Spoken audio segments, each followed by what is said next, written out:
Matapos hindi manalo kay PRRD Quadcom hearing sa November 21, kanselado na. Panelo may revelasyon.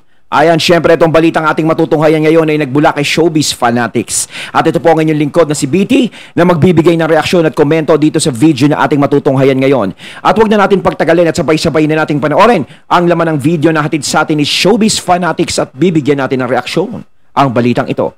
Pasok! Matapos mabigong maipakulong o maikontempt ang former president na si Rodrigo Duterte at pare-parehas lang silang mapahiya sa harap ng publiko. Quad Committee hearing sa November 21, kanselado na.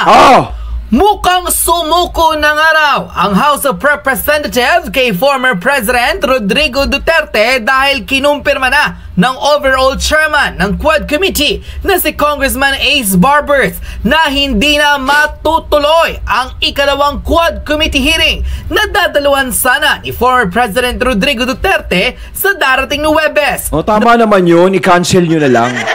Wala din naman kasing mangyayari sa ginagawa nyo eh. Kumbaga, pinapaikot lang kayo ni PRRD dyan. Diba? Sinasakyan lang ni PRRD kung ano ang mga ina-acting-acting nyo dyan. Kung kayo uma-acting kay PRRD, a-actingan din kayo nyan. Diba?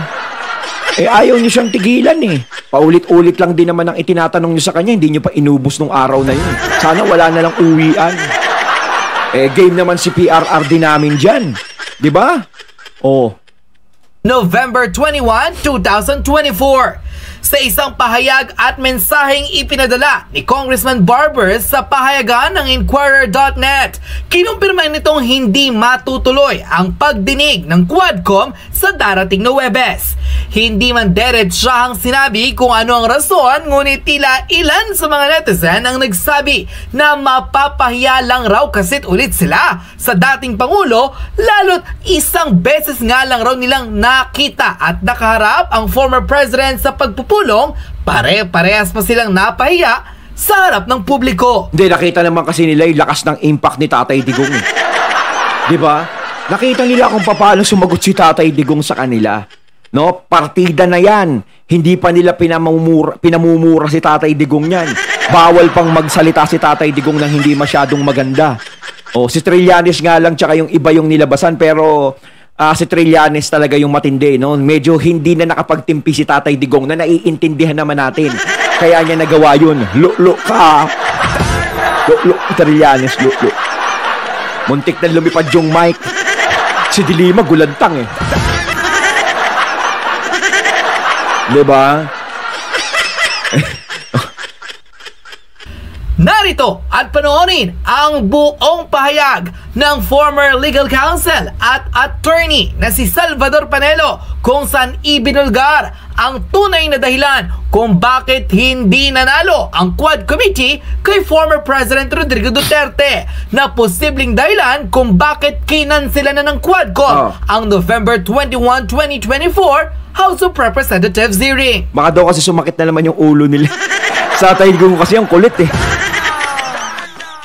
Narito panoorin ang full video. So, welcome back po mga kachismak. No? Siguro alam nyo na yung nangyayari ngayon, no, sa Congress, no, na kinansel ng Quadcom ang hearing para kay former President Duterte. Bakit kaya? Ako parang alam ko na ang sagot. Hindi nila ini-expect na papalagan sila ng dating presidente na si Rodrigo Duterte. Tama yon. May punto siya ron na hindi nila ini-expect na papalagan sila ni FPRRD. Kasi ang gusto nilang mangyari kapag nandiyadyaan ka sa ganyang hearing na yan, sila ang kaharap mo, kailangan sumusunod ka sa kanila. Katulad ng mga iniimbestigahan nila na iba, na kapag sila nagsalita na, huwag kang magsalita na ganyan, tumahimik ka. Kailangan tahimik ka lang. Kapag nagtanong sila, oo ka lang ng oo. Masama ka ba? May ginawa ka bang anomalya? Opo. Hindi ba nakatulong ang war on drugs mo? Opo. Kailangan ganun. Diba? Kailangan opo ka lang ng opo sa kanila. Hindi nila ini-expect na ganun. Siguro expect na nila sa sarili nila. Dahil alam naman nila ang isang Tatay Digong ay talagang matapang sumagot yan at diretso. Partida na nga yan si Tatay Digong, medyo mababa pa siya nun eh. Mababa pa yung tono ni Tatay Digong, medyo tumataas lang kay Trillanes, kay Dilima, sa mga, pero hindi naman ganun kataas, hindi katulad sa Senado, di ba? Talagang ratrat kung ratrat si Tatay Digong nun. Oh. Diyan, medya-medya pa, tinatago pa ni Tatay Digong ang kanyang ano. Kumbaga, sa 100% ni Taguro, 40% pa lang ng lakas ni Tatay Digong inilalabas niya. Eh, paano pag nilabas niya ng 80%? Diba? Baka mamaya si November 21, kung matutuloy yan, baka ilabas na ni Tatay Digong yung 100%, 80%. Magibayang kongreso. Diba? Akala nila takot sa kanila yung presidente. Akala nila masisindak sa contempt. Akala kasi nila magbabaw lang na magbabaw. Alam nyo kung bakit kinaset? Napakadali. Nagawa sila ng script. Ayun lang. Max, tignan nyo. Baka naghahanda nga naman na naman. Diba? Baka gumawa na naman ng kung anong script yan. Diba? Sunod na hearing. May mga drama-drama dyan. Maniwala kayo, mga katismak. Yung Quadcom na yan, ewan ko ba kung ba't nabuo yung grupo na yan. Alam nyo mga katismak. Sagutin ko yan. Kung bakit nabuo yung Quadcom. Hindi naman yan para sa problema ng bansa natin eh. Binuo yan para sa mga Duterte. Di ba kapag may mga misyon yung mga pulis, may re-resolbahin silang krimen, di ba nagbubuo sila ng operation ganito, operation ganyan. Dapat tinawag na lang nilang Operation Duterte. Ginawa pa nilang Quadcom para hindi halata. Para parang pag pinakinggan mo Quadcom, ang lakas nun. Di ba? Ang lakas nun dating. Pangalan pa lang. Di na lang nila ginawang Operation Duterte kasi ang laman lang naman ng Quadcom na yan is puro Duterte lang. Wala na ba kayong pag-uusapan kundi puro Duterte? Mantakin nyo, huy, 1 taon na lang. Magpapalitan na ng congressman. Duterte pa din. Hayo ba baka nabibisita nyo na ba yung mga distrito nyo kung kamusta na? Baka hindi na kayo kilala ng mga sinasakupan nyo sa distrito nyo. Max, yan talaga ay pinaghahandaan nila na mabuti. Dahil akala nila hindi sisiputin ito ni Presidente Duterte yung mga invitation nila. Ngayon, diba nung hindi sumisipot si PRRD, ang tatapang nila, diba? Tapos pagdating ni PRRD dyan, hindi namin naasahan to. Paano to? Hindi natin mabibira ng matindi. Kasi pag hindi napunta to, bibirahin natin to. Magtatapang-tapang, nandito. O bigla silang nabubumait eh. Yung isa, nagbasa ng Bible verse. Diba? Iba, tahimik lang, walang magmumura, walang ganyan. Diba, kala mo mga umaawat eh, pero ang tatapang nung una, nung hindi pa nila nababalita ang pupunta sa Tatay Digong. Talagang, putang na, atras. Ngayon, gagawa sila ng script para pagandaan yung mga practice tanong muna sila para kay dating maigi. Presidente Rodrigo Duterte. Sagot ni Trillanes yung merienda nila, practice muna tayo. Medyo hindi umubra yung ano natin. Kailangan mapag-practice na natin maigi. Walang matutulog, ha?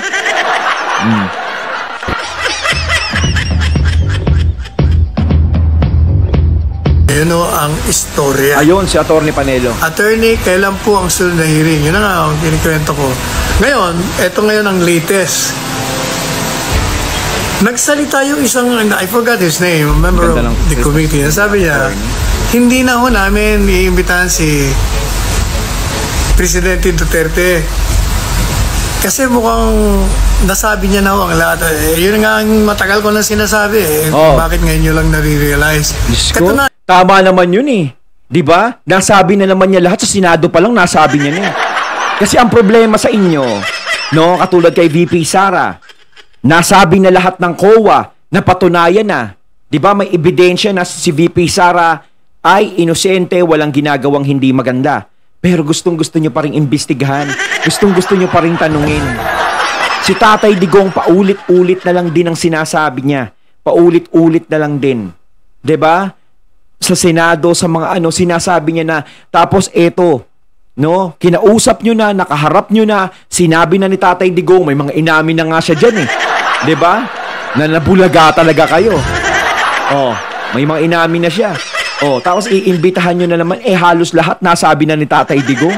Ano bang gusto nyong sabihin na Tatay Digong? Kung ano nilalaro niya nung bata pa siya? Pag-uusapan nyo? Anong kinakain niya? Ano yung unang kinain niya nung nagkangipin siya? Parang gano'n. 'Di ba? Nung baby pa siya, ano ba? Umiyak ka ba o hindi? 'Di ba? Wala na kayong itatanong dahil lahat alam nyo na. At alam nyo naman sa sarili nyo eh. 'Di ba? Kaya nyo nga pinuri si Tatay Digong dati sa war on drugs niya dati. Tuwang-tuwa kayo sa ginagawa niya kasi napapatahimik niya yung bansa natin, nadidisiplina. 'Di ba? Kaya nga kituwan-tuwa na dahil alam nyo nakakatulong sa bayan natin. Ngayon is galit na galit kayo. Alam ko naman kung bakit kayo galit, naiintindihan ko. 'Di ba? Alam ko dahil kay Pumalay R. Oh. Ayan, nung ako ini-interview ng mga ibang istasyon ng radyo at telebisyon, sabi ko sa kanila, hindi nyo ba napapansin, wala pang sinabi si Presidente Duterte sa Senado at sa Kongreso, sa Quad Committee, na hindi niya na sinabi nung siya'y kandidato pa lang, mayor pa lang, presidente ng bansa. He kept on repeating the same story. Memorize ko na nga eh. Kumbaga, si Attorney Panelo to, no? Ang pinakamagaling nating, isa sa magaling nating attorney to, no? Kumbaga, attorney, dapat pala, pag si PRRD na upo dyan, o kaya wag na nilang papuntahin, i-play na lang nila nung kumakandidato si PRRD. Naging mayor siya, tapos yung mga commercial na nun, nung tumatakbo siyang presidente, napupuksain niya yung ganto, ganyan, di ba? Patayin na lang nilang panoorin, doon na lang sila bumase, kasi ganun din naman sasabihin ni PRRD. Kasi ang buong akala kasi nila, na ganyan, ay, sorry po sa mga ginawa ko, inaamin ko po ang kasalanan ko, ganito. Parang yun ang gusto nilang madinig. Para kay VP Sara, kaya paulit-ulit nilang iniimbitahan si VP Sara. Ang gusto nilang madinig kay VP Sara, kahit napatunayan na ng COA na wala siyang ginagawa, yung mismong sa bibig ni VP Sara lumabas na, sorry po, nagwaldas ako ng pera. Sorry po. Kahit hindi ginagawa ni VP Sara, sorry po, ganito, nangurakot ako, ganyan. Sorry po. Kailangan ganon. 'Di ba? Gusto niya siyang mapunta sa ganon. Si PRRD gusto niya rin, sorry po, kasi po, ginawa ko to. Gumawa ko ng criminal din, ganito, ganyan. 'Di ba? Kaso nga lang, hindi niyo sila maganon. 'Di ba? Hindi nila kayo kumbaga, sinasakyan nila kayo, pero hindi niyo sila mahuli.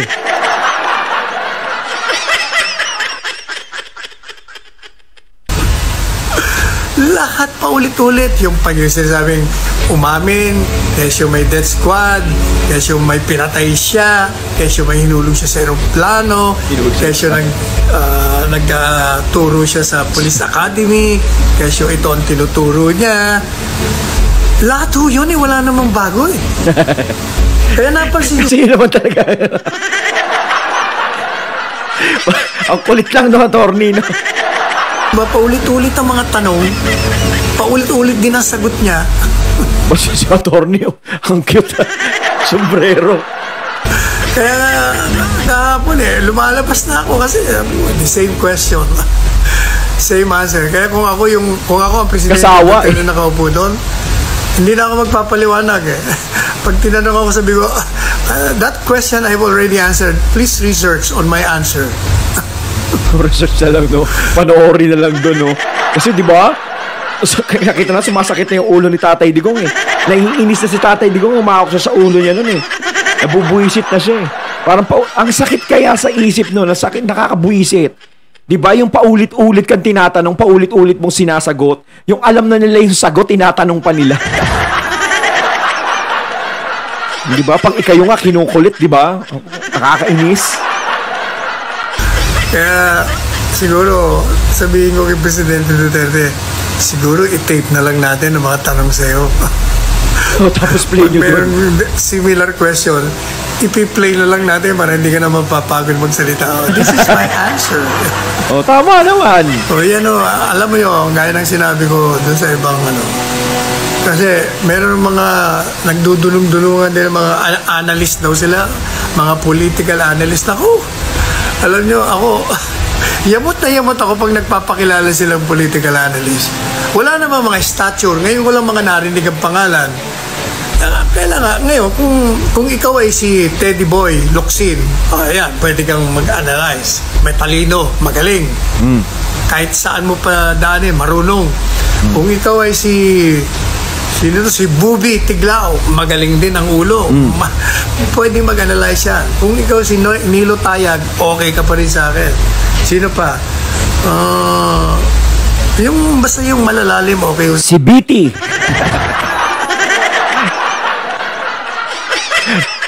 Sa akin. Pero yung mga batang-bata, mag-a-analyze, wala pa, mga may gatas pa sa labi. Yung iba kahit Hindi po akala mo, ang dami na nilang alam sa mundo, no? may edad na, wala rin kaalam-alam. Gaya yung sabi niya, ang analysis niya daw doon may mga bago daw. May mga bago daw na sinabi si Presidente Duterte. O, biro mo yan. Yun lang, mali na.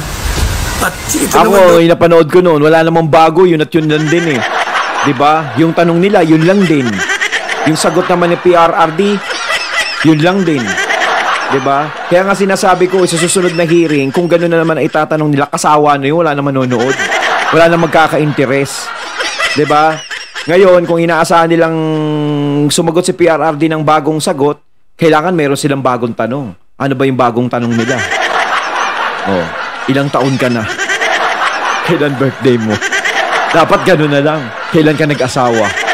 Kailan ka pinanganak? Mga gano'n. Kailan ka naging mayor? Ayan, di ba? Yung mga bagong tanong. Yung mga nagtatanong, marami daw mga bagong tanong. Jesus Maria Joseph.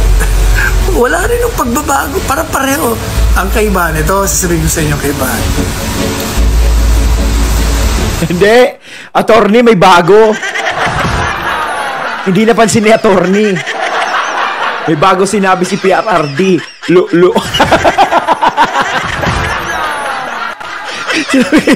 Trillanes.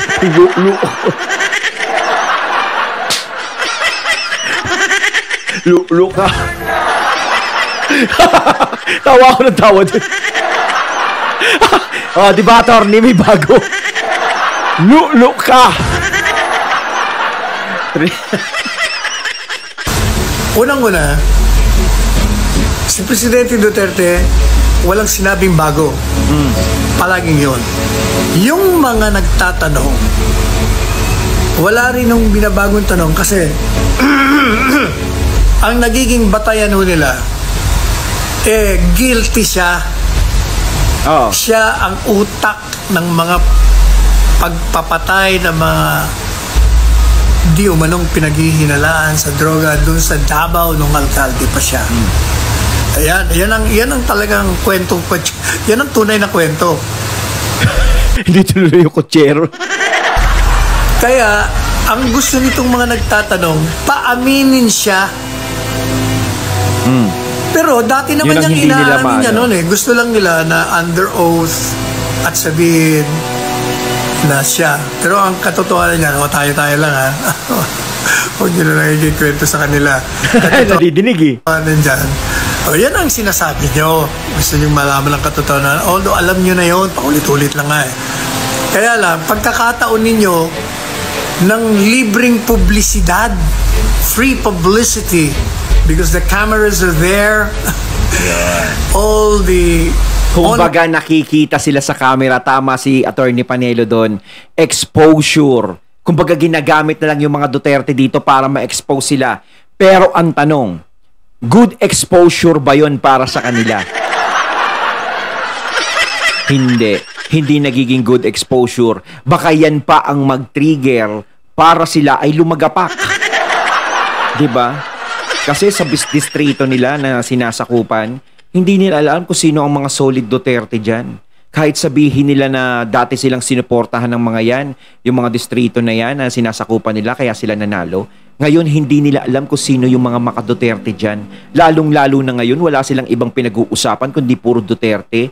Yung mga problema ba sa lugar nila is nare-resolbahan nila?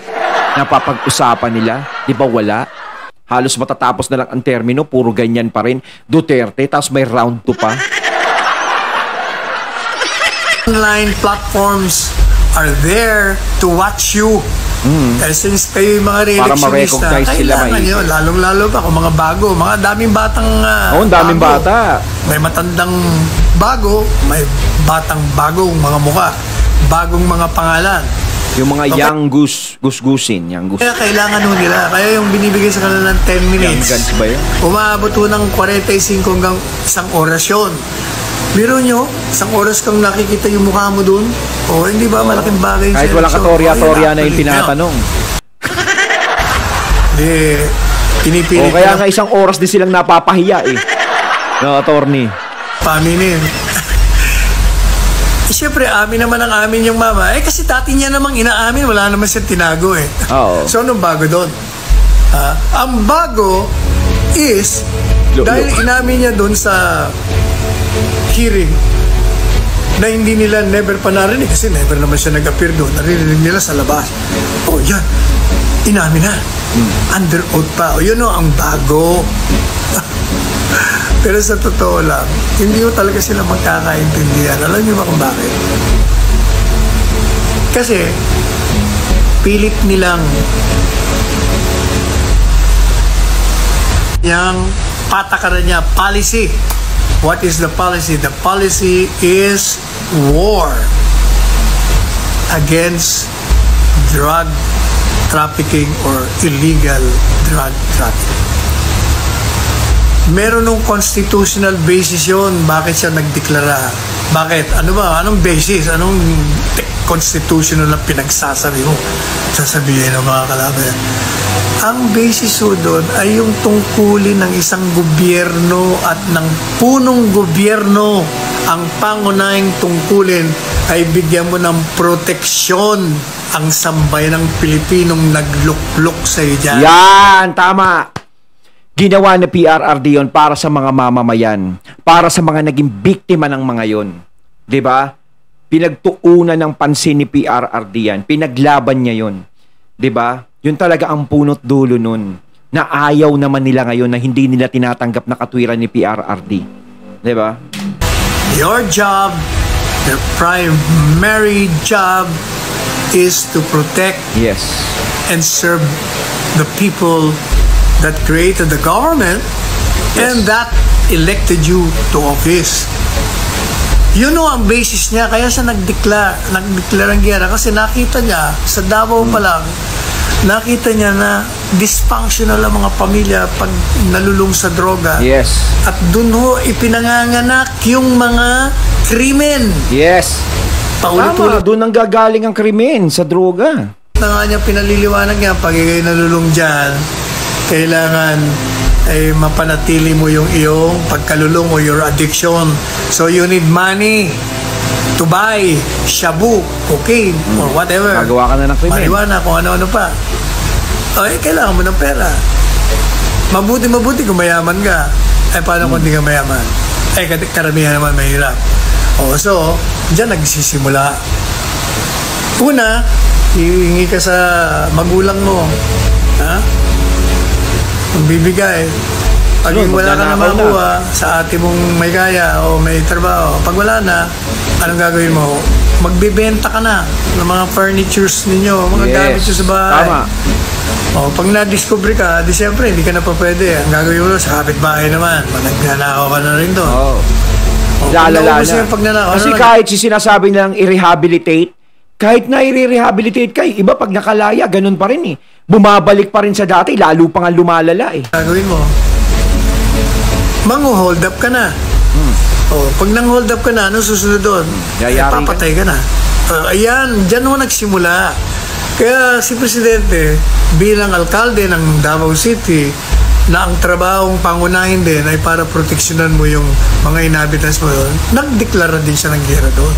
Ayun, natating natunghayan ng video na nagbula kay Showbiz Fanatics at syempre natunghayan natin si Attorney Panelo at yung isa kanina na binigyan din natin ng reaksyon yung video na yon, no? Credits po sa inyo, sir. Ayan kayo mga katunay, anong masasabi nyo tungkol dito? Comment lang po kayo sa comment box. So once again, I'm BT and I'm out. Peace.